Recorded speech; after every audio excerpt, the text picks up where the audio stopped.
Okay, so let me start this webinar. Once again, guys, thanks a lot for joining.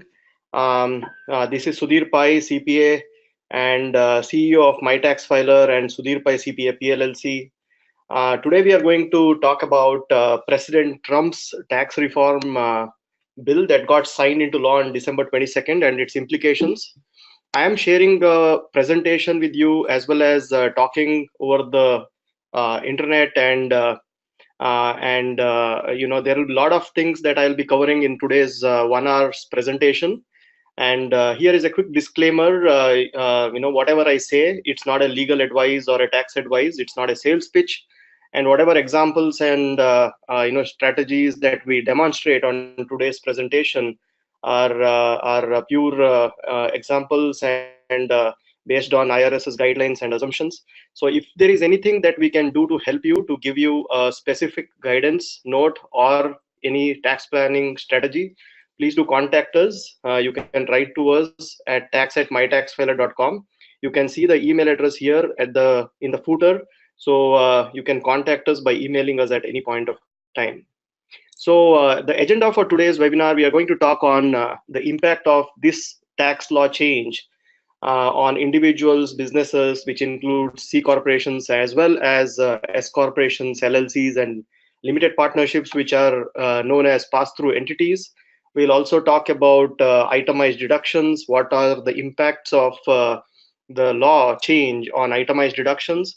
And specifically covering things like state and local taxes, charitable contributions, AMT, and standard deduction.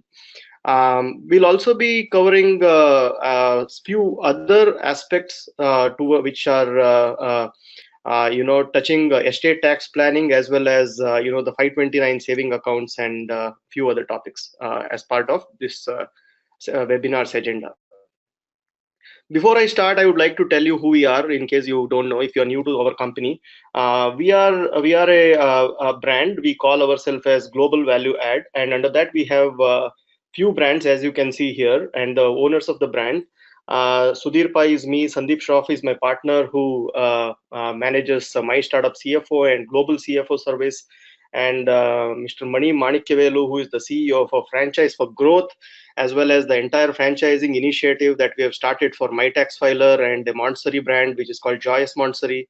And along with that, we have Sudhir Pai CPA PLLC, which is a tax practicing firm which does audits and assurance services. About the companies, MyTaxFiler, as you all know, is into tax services, My Startup CFO in boardroom services, as well as finance and accounting and funding assistance. We can help businesses get funded and through debt or equity, as well as we can offer interim CFO or virtual CFO support. And under the CPA practice, we do advisory and assurance services. And under partners, we have partners for a lot of different aspects of financial planning, retirement planning. We also have a brand called Franchise for Growth, which helps business owners convert their businesses into franchises, as well as we have partners for estate planning, risk management strategies, education funding, and employee and executive benefits. We have offices throughout the nation. We have about 10 locations in Texas. You can see it on the screen here, which covers Irving, Houston, Austin, Prosper, Edison, Louisville, Richardson, Arlington, and Keller. So these are some of our offices in Texas. We are adding one office every week through the franchising initiative, thanks to Mani and his team, who is doing such an awesome work there. And then we have West Coast offices in Fremont and Sunnyvale. I see the typo there. It's not Texas, it is California. So that's a mistake which we'll correct. And on the East Coast, we have our new franchise, which got added just about 2 days back in Philadelphia, in Pennsylvania. And we have our Alpharetta and Edison, New Jersey locations from the beginning of 2016. We are a BBB accredited company, ISO certified company, as well as Inc. 5000 company for the last 3 years. So we have been enjoying these credentials, and the brand is getting known by the day because of the certifications and all the locations that we are adding. Let's jump into the subject. We are talking about Trump tax reform, and the bill was passed into law on December 22nd, 2017. It's the largest tax reform after 1986. President Trump did maintain his promise, which he made during the campaign in 2016, and we saw the result. And we expect this tax reform bill to help many of us, the economy, the job growth, and several other things. As you can see, the screen, this particular plan is resulting in a deficit of 1.07 trillion dollars. And this is over a period of next 10 years, you are going to see the budget losing money, and the losses pan out over the period of time, as you can see on the screen.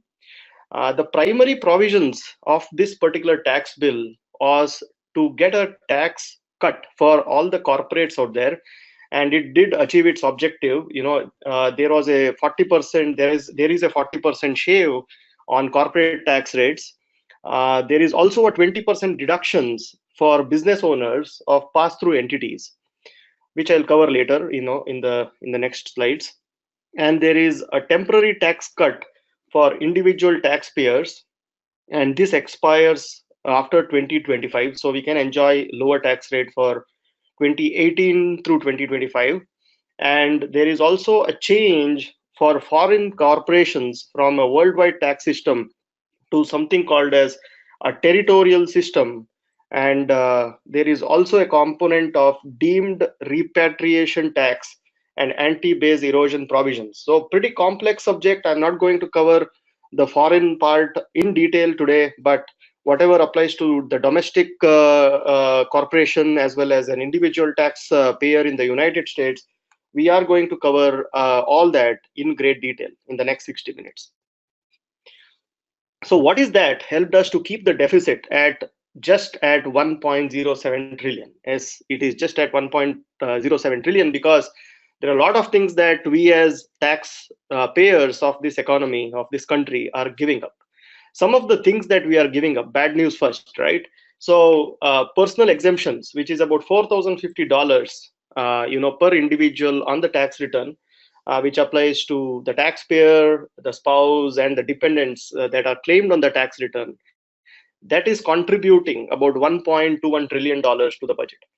And itemized deductions, which are gone, most of them, except for charitable deduction and property taxes to the tune of $10,000, that adds $668 billion to the kitty.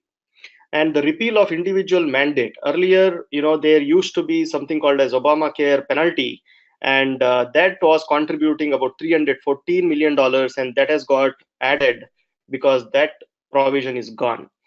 And on other, foreign related tax implications, foreign corporates or foreign companies related tax implications, that's adding about another $500 billion to this $1.07 trillion loss. Now, what is generating that $1.07 trillion loss? Reduction in corporate tax is the biggest one here. If you see $1.34 trillion is the amount that the reduction in corporate tax from 35% to 21% is causing. AMT is repealed for corporates, and that is generating a $677 billion loss. And the 20% shave that pass-through entities are going to get for 2018 and ahead is generating a $414 billion loss. And the individual tax cuts that most of us are going to enjoy in the next 6 years, that is generating $1.21 trillion loss to the government. And that's immediately after the corporate tax loss that you can see on the slide here. Increased standard deduction is generating $720 million loss. Child tax credit increase is generating $573 billion loss. And the 100% deduction for foreign corporates for foreign dividends is generating $223 billion loss. So overall, put together, our economy is going to see a $1.07 trillion negative impact because of this tax reform bill. Now, President Trump says that this is the number on records, but the economy is going to see more jobs, more prosperity, better GDP, and all that. And that's really going to help reduce this loss and keep the economy up for the next few years. Let's hope so. Now, there are implementation challenges that we are going to see. We as tax consultants and tax advisors, and you as a taxpayer will see that the implementation of this tax law change is not going to be easy, because these law changes have been done in a rush. It's just happened in over a period of 3 months because of the pressure that President Trump put on his team, on the Senate. And there are a lot of things that was done in a rush, which means there will be a lot of loopholes, there will be a lot of corrections. We will be seeing a lot of technical guidances being issued by the IRS. We saw one on December 29th, which most of us I'm sure are aware of, when most of the US taxpayers started paying off their 2018 property taxes or state income taxes. There was very clear guidance on 29th of December from the IRS saying that prepayment of property taxes is not going to be a deduction for the year 2017. So these kind of changes we are going to see in the near term, and it is going to be a challenge in 2018, maybe in 2019 also. But this is what it is. It's the biggest tax reform that has happened after 1986. It's not going to be easy, I'm sure, but it is certainly helping a lot of us here, as you saw in the previous screen. Now, what is the impact of this change on individual tax rate? So you can see two diagrams here. One is for 2017 and one is for 2018. The gray one is for 2017 and the orange one is for 2018. And there are two sections. One is for single and one is for married filing joint. And if you see here, the numbers, which is on the left side and on the right side, those are the numbers that apply to that particular bracket. If you see here, the first $19,000 for a married filing joint return, meaning husband and wife filing jointly, there is a 10% rate for the first $19,000, which otherwise was $18,000. So there is $1,000 of tax savings, meaning tax saving on $1,000 of income that one is going to experience or enjoy in the year 2018. So similarly, there is a change. If you see, the 15% bracket has changed to 12%, the 25% bracket has changed to 22%, the 28% bracket has changed to 24%, and the 33% bracket has changed to 32%, and the bracket has basically become a little smaller, but the 24% bracket has become a little bigger, and the 35% is replaced by 35%, so there is not much change there, and the 39.6%, which is close to 40%, is gone, and it's replaced by 37%. So if you see the numbers on the right hand side, what used to get taxed at 39.6% was above $470,000, which has now changed to $600,000, which means a significant reduction of tax for people in that bracket. That means the wealthier people are going to see a big benefit out of this bill. And when I say wealthy, I would say anybody who makes more than $150,000, we consider them a little wealthier, and more than $300,000, very wealthy. So as you can see, the tax rate for those actually goes down, and the topmost bracket of 39.6 is completely gone. And for when you look at the two sides, which is single versus married filing joint, the singles pay a tax rate of 37% only on income above $500,000, whereas the married filing joint pay it above $600,000. That means if the husband and wife are earning 300 each, and if the single is earning 300, there is a benefit for the single, and so we call it as a marriage penalty. That's the note you can see on the right hand side. That's a small impact for marriages. And the capital gain threshold remains the same at 15 and 20%, and there is not much change there. And the net investment income tax, which is called as Obamacare tax or NIIT, NIT, it's a 3.8% tax that has not gone.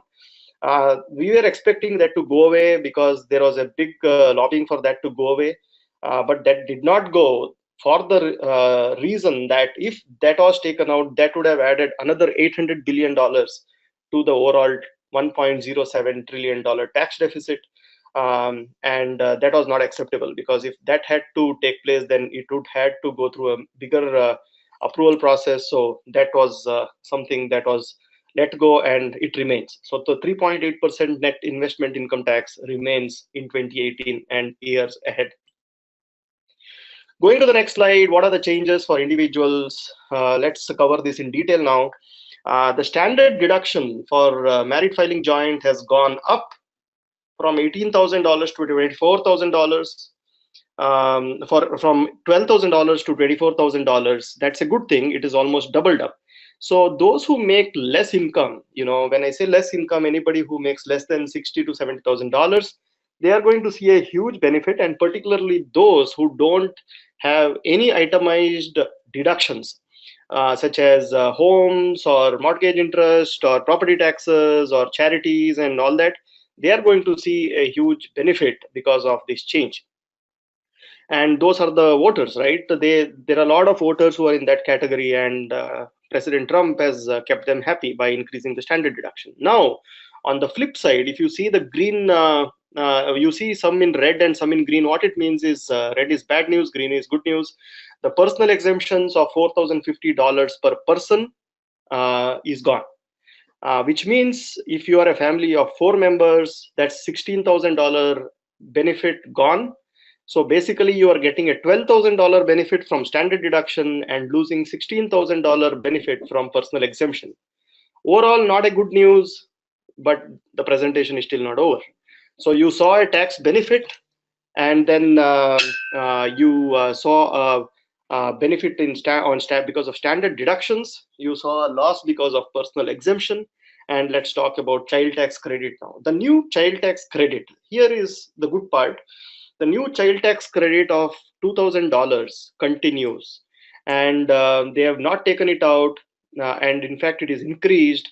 And this amount even applies to those who make more than $400,000 and they're filing a married filing joint return. That's a big deal, So, and it's a tax credit. It's not a tax deduction, or it's not an itemized deduction. It is just a tax credit. That means you get that amount reduced from your overall tax liability. And if you don't have a tax liability, you can get up to $1,400, and that's refundable. Even though you don't have a tax liability, you can get that amount back from the IRS. That's a good news. Sales and local taxes, this is a very, very bad news, particularly for those living in states which tax income.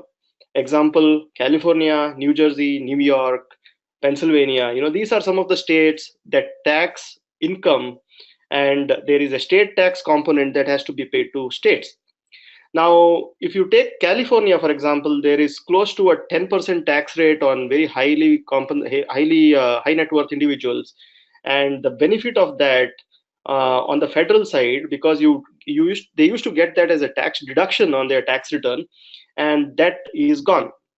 And the law not only says that the state tax return has a limitation of $10,000, it even makes it a little worse by saying that a combination of tax, which is property tax and the state income tax put together, cannot exceed $10,000. So people living in a state like California or New Jersey, where the cost of homes are very high, because of which the property taxes are high, they are not going to get deduction for state taxes or for higher property taxes, but just get a $10,000 deduction, which means a huge loss for those people. We are in Texas, good that we are here, and I think because of this change, there is an anticipation of people moving from tax state to non-tax states. Because of this fear, there is also a news that states like California, New York, New Jersey are trying to bring in some changes to their tax code, one thing that we heard of is that the property taxes, which includes a big portion of school taxes or the ISD taxes, that's going to be treated as a charitable contribution. So if the federal government is smart, the state governments are trying to be smarter for by creating such kind of tax benefits for the residents out there.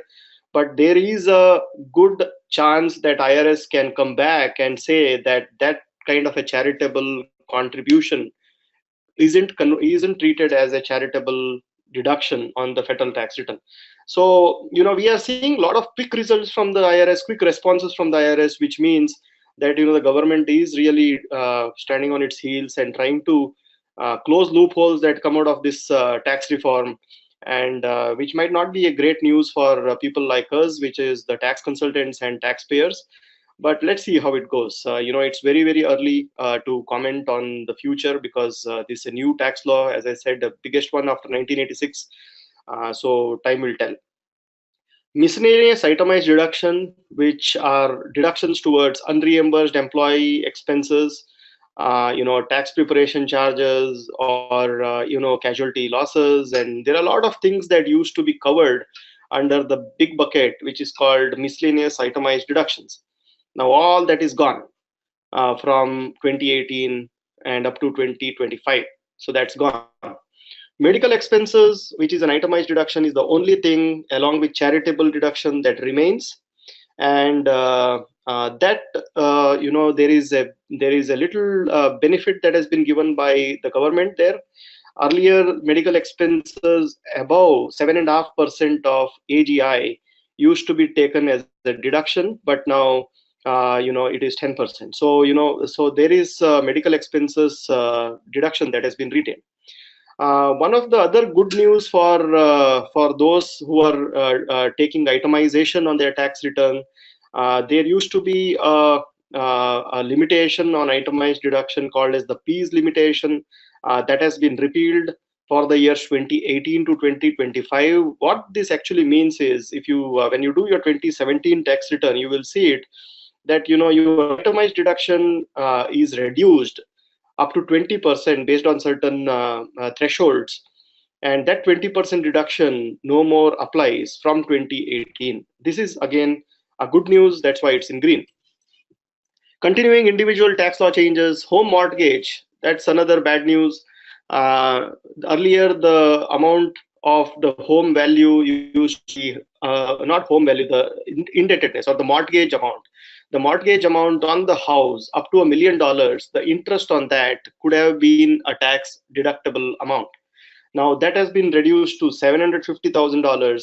There was discussions of making it $250,000. There was a lot of lobbying against it, and which is why we see a bigger number of $750,000. So overall, not such a bad news, but still not such a good news as well. And the deduction for home equity indebtedness, if you have a home equity loan that you've taken, which is a loan towards the equity of the house, that is no longer deductible. So that's not a good news.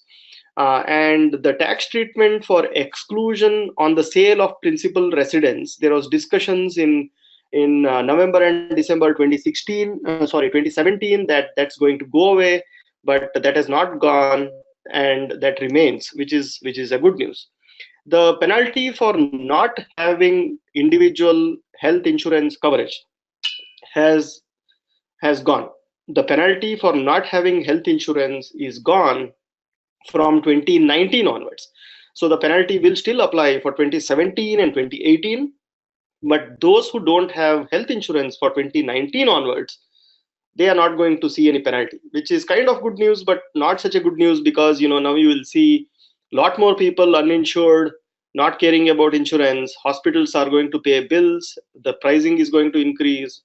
If you meet with an accident with somebody who doesn't have insurance, car insurance, health insurance, that's a bigger risk. So not such a good news overall, but certainly good news from a tax point of view. At least those who don't have insurance will not have to worry about penalty. Charitable contributions, this is again a good news, because earlier the limit for doing charity used to be 50% of your AGI. That has gone up to 60% until the year 2026, 2018 to 2026. Casualty losses has been significantly limited. I would say it is kind of gone. So if you have casualty losses, like say the house gets burned down, or there is a theft in the house, and those kind of deductions, earlier it was a little better, but that has gone now. The only deduction one can get is if there is a casualty loss in a disaster area. For example, the city of Houston went through Hurricane Harvey, and that was considered as a casualty loss. Now, those kind of disaster-related casualty will be available as a deduction. Alimony deduction, this is not such a good news for those paying alimony. For those receiving alimony, it's a green thing. Earlier, alimony expense used to be a deduction, meaning whoever pays alimony used to take it as a deduction. Whoever gets alimony used to take it as income. But going forward, this is completely gone. Those who get don't pay taxes. Those who pay don't get deduction. So good news about 529 plan. This is actually a plan which is for educational benefit of your kids or yourself. Earlier, it was a plan that was helpful to pay only for college expenses. But going forward, thanks to Senator Ted Cruz of Texas, he got this addition done. And this basically now adds, elementary and high school expense as a deduction against the 529 plan, meaning you can take a distribution of money from the 529 plan to pay for elementary as well as high school expenses, as well as for schooling that is needed for mentally challenged as well as physically challenged kids. Going to C corporations, let's now talk about the corporations. What are the changes that are happening for corporations? And these changes are happening effective 2018. The corporate tax rate, when I say corporate, these are C corporations. And what do you mean by C corporation? C corporation is a corporation which pays taxes by itself. It's not a pass-through entity like an S corporation. It is a corporation that pays tax by itself. It files return, pays taxes, and whatever is paid after payment of taxes is paid as a dividends to the shareholder. And what you see with the outside in the stock market, Google, Microsoft, Apple, all these are corporations. All these companies will now see a drastic reduction of 40% from 35% to 21%, which is a 40% shave. Good for them. And for those now who are thinking, oh, should I convert my business into a C corporation because there is a huge 40% reduction? Now, well, it's not as simple as it looks, because you as the owner of the company will have to pay a dividend tax as well.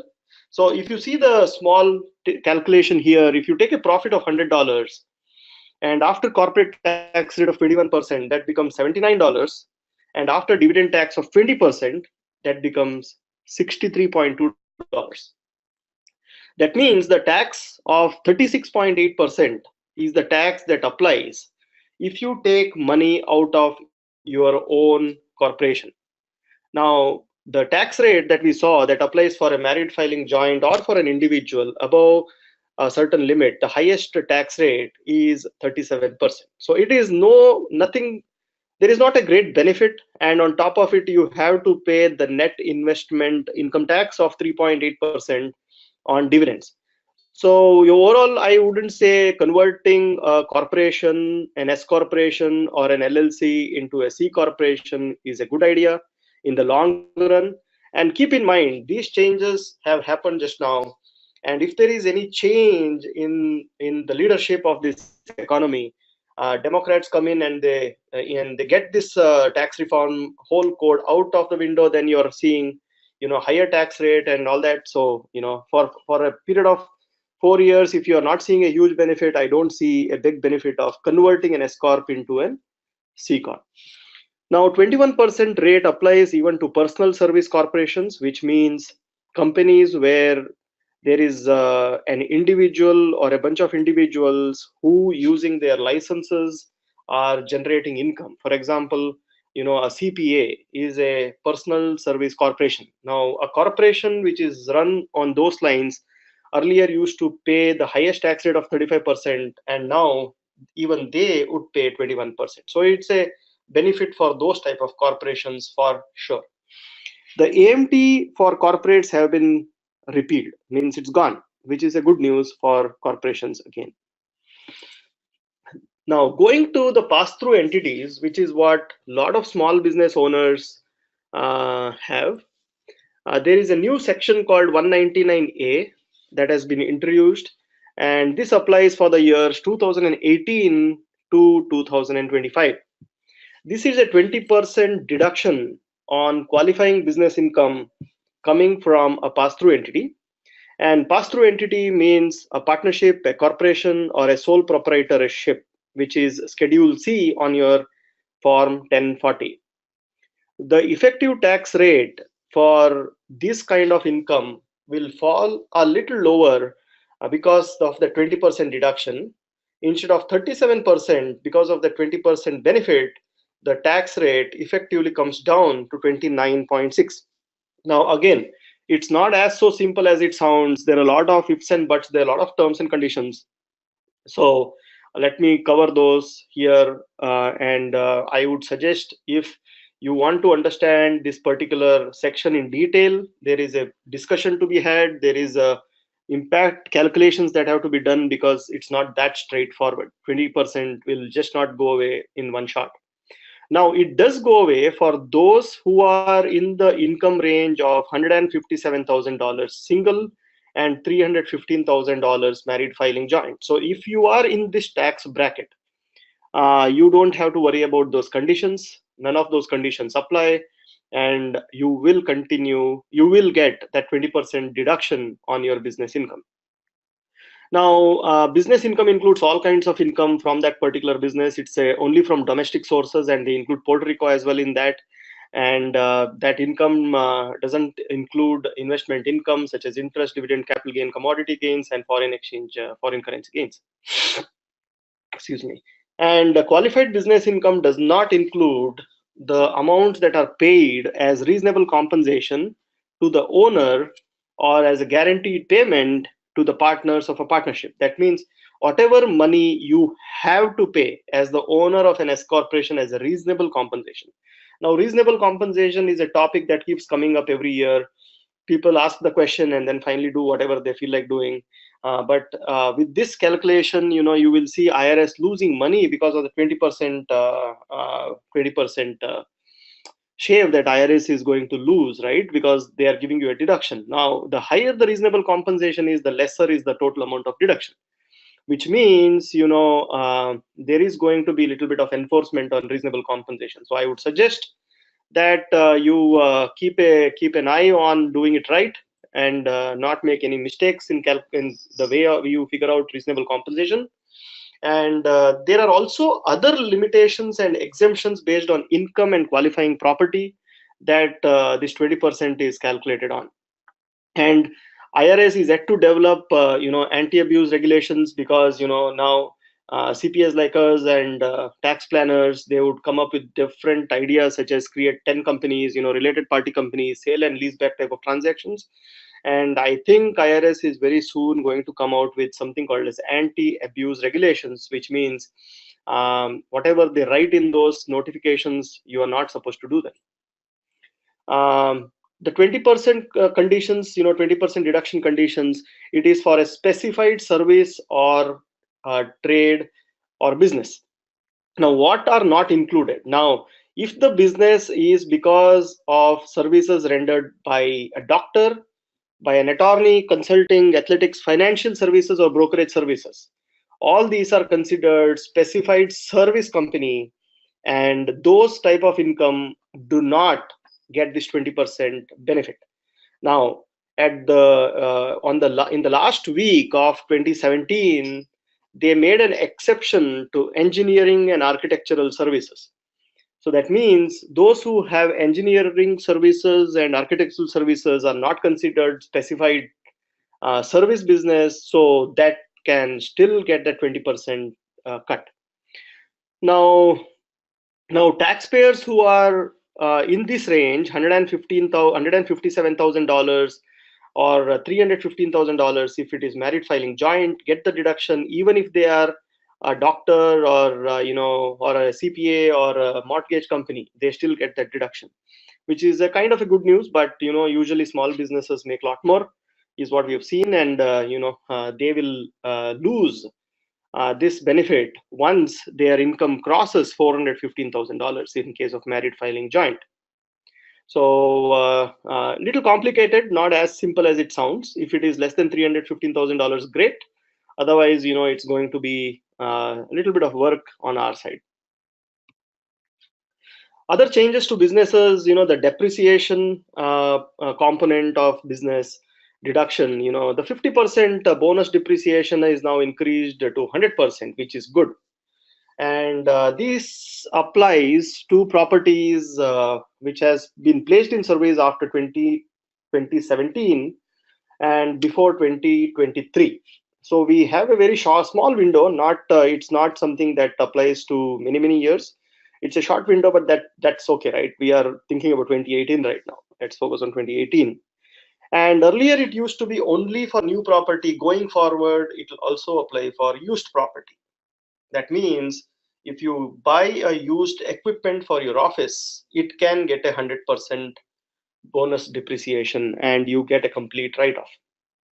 Section 179, which is a 100% write-off section, which businesses usually avail, particularly businesses which buys equipment such as doctors and people in technology business who buy servers and things like that. The limit there now has gone to $2.5 million. Earlier, it used to be $1 million of limit for writing off. So that's gone up, which is good news. And property eligible for Section 179 expensing, which is 100% write-off, now it also includes things like roofs and hatchbacks and fire protection, alarm systems and security systems for motels, hotels, and other businesses which are in the business of letting out rooms and lodging. This is a technique which I'm sure President Trump himself wanted to have in the tax bill, because this is a huge benefit to those who are in real estate who have real estate in their business. 100% write-off if you make improvements to your non-residential real estate, meaning not to your house but only to your business property. Now, interest. Businesses pay interest as an expense. When I say interest, it is the bank interest. Now, there are changes in the way interest can be taken as a deduction. The deduction is limited to 30% of the business interest income, meaning if there is a property on which you're paying interest to the bank and there is an income that property generates, that plus 30% of your overall income is the limit for writing off of the business interest, of the bank interest. Now, this does not apply to those businesses which are making less than $25 million. So it's something that may not apply to most of us here on this webinar today, but certainly something that needs to be understood and checked to see if it applies to your business. Now, coming to compensation for to officers of corporations and stock options. Compensation for corporations, again, these are applicable to public companies, and I will not cover it in detail. Basically, the limit applies to not only the C-level people, which is the CEO, but it also includes 3 other designations here, and covered employee definitions have been changed. Again, we'll not cover this in detail because I'm sure we don't have anybody here representing a public corporation. And coming to the stock option and restricted stock units, we have seen in the past that restricted stock units and stock options, people have to pay taxes. Whoever exercises them have to pay taxes at the time of exercise. And now there is a benefit given to those. You don't have to pay taxes at the time of exercise. You can make an election. Election is basically telling the IRS, guys, I want to defer the taxation for up to 5 years. That's all we do. We just inform the IRS that we don't want to pay taxes now. We want to pay taxes after 5 years, or up to 5 years. We want the deferral, and you get the deferral. And for getting the deferral, you have to allow this option of the stock option benefit or the benefit plan of stock options and restricted stock units to almost 80% of the employees in the company. So if your company is like, say you are working for Apple or Google, and if you have stock options, now you don't have to pay taxes at the time of exercise, but you can defer it for 5 years. Now, qualified employees do not include 1% owners, meaning owners who hold 1% or more of the stock of the company, and the CEO or the CFO. They don't. They are not covered under this new tax regime. Next slide talks about net operating loss and a few other things that apply to a business. Net operating loss means operating losses which gets generated from a business. Usually, this happens in case of businesses done through a corporation or a pass-through entity. Net operating losses earlier could be carried forward indefinitely and carried backwards for 2 years. Meaning, if you had a great year in the current year, but you had a loss in the previous years, you could carry it back for up to 2 years. Now that carry back thing is gone. It is no longer available from 2018 onwards. So that's a benefit that's gone. But carry forward continues.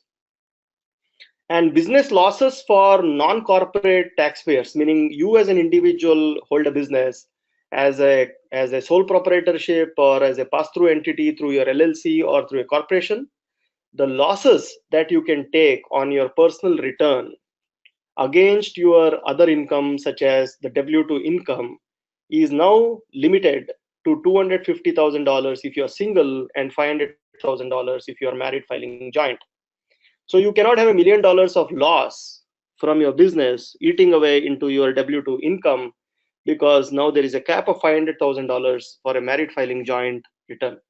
Again, numbers are pretty high. It will affect those who make a lot more money, but it may not apply to a lot of people out here on this webinar. Particularly because it's a loss, and the loss is limited to $500,000 for set off against other income. And there are a few other things which I would like you to kind of attentively listen is the like-kind exchange. The like-kind exchange earlier used to apply for many properties such as real estate, boats, or coins, and a lot of other type of assets.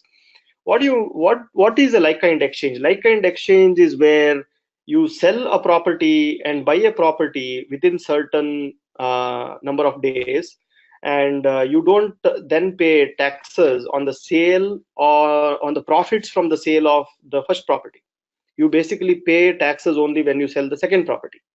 Now, cryptocurrencies is a hot topic out there, and earlier we have come across taxpayers applying the like-kind exchange rules for cryptocurrencies. IRS very clearly came out and said, 1031 exchange rules don't apply. And on top of it, now this tax reform bill clarifies that position. It clearly says that 1031 exchange applies only to real property and not for anything else.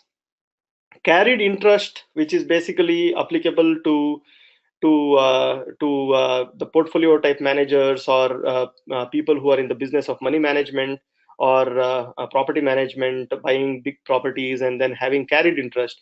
Now that carried interest, the benefit of paying long-term capital gain on carry will continue. The only condition is it should have been held for more than 3 years. The next one, which is deduction for business entertainment, club dues, qualified employee transportation, fringe benefits have been eliminated. Now, this is not such a good news, because no longer are you going to get a deduction. Earlier, it used to be 50% when you go out for lunch or dinner with your client.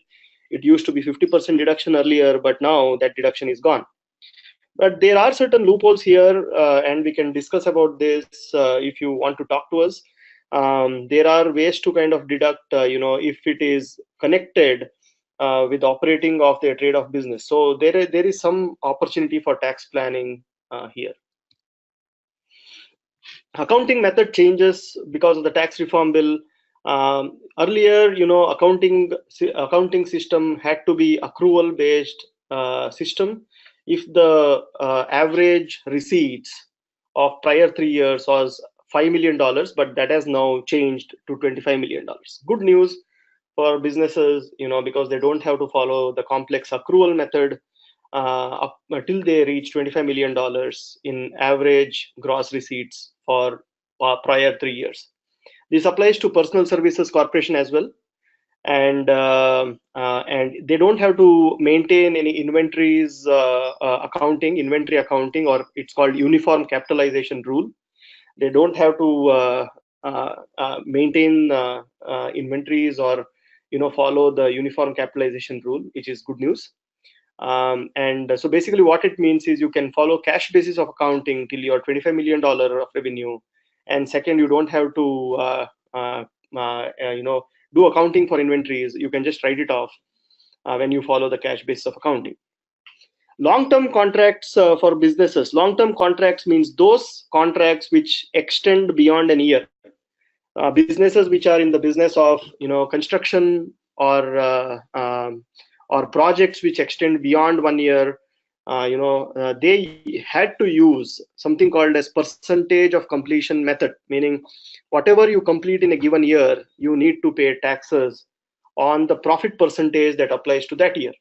Little complex, maybe I'm getting little technical, but these are complicated subjects. I'm trying to cover this in the short time, so that we do justice to whoever is here wanting to know more about long-term contracts.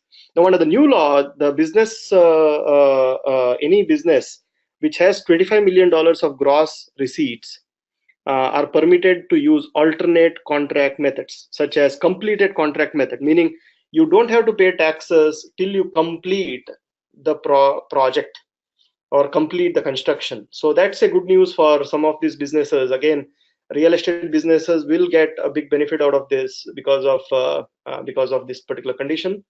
You can use completed contract method, and the contract has to be completed within 2 years from the commencement date.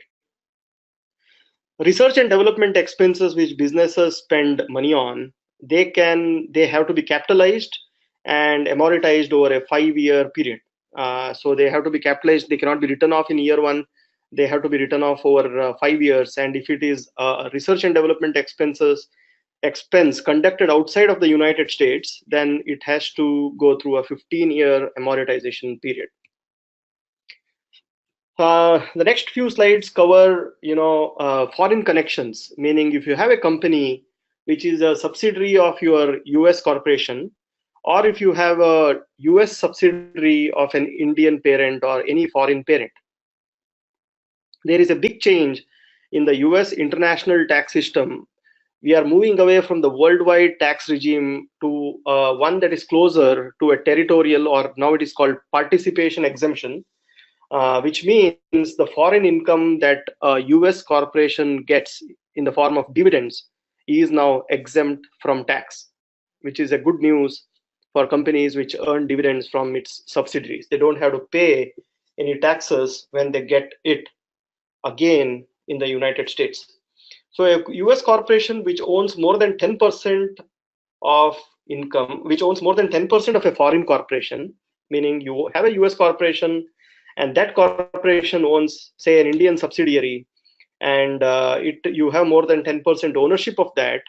Now, any dividends that you receive from the foreign corporation, you don't pay taxes. Okay. Now, the foreign tax credit that we used to get earlier, because this income that is paid also goes through taxation in the country of payment. Like, say, for example, when India pays the dividend out, there is taxes that will be withheld on that or paid on that. Now, that no longer gets a foreign tax deduction on the US side. Little complex, not that easy to understand for many, I'm sure, but for those who are in such a situation, they may understand a little bit. But this section is more complicated than what you see on this slide. Okay, and it should be held for more than 365 days, which is a year out of a 2-year bracket. Okay. And the next slide talks about mandatory repatriation tax, which means If your foreign company has a big retained earning or amount that is sitting in its books after payment of taxes, now that needs to go through a mandatory repatriation tax. For example, Apple holds lots of money, close to $1 trillion or $1 billion, in their Dutch Irish company. Now that money will have to be mandatorily repatriated to the US. That means US is going to see a lot more money coming in from their foreign corporations, foreign connections. Now the tax is payable at a rate of 15% on up to the cash position that the foreign company has, and 8% on the remainder of it. And they have up to 8 years to pay the taxes. They have to inform the IRS if they want to pay the tax in installments. And the installment is 8% of the total tax that they have to pay in the first 5 years, 15% in the sixth year, and 20% on seventh, and 25% in the eighth year. So they get they get an 8-year break to pay the total taxes, so they don't have to fret about paying the entire amount upfront. And there is no penalty, no interest if they pay it in installments. The due date of installments will be accelerated if there are certain things that change.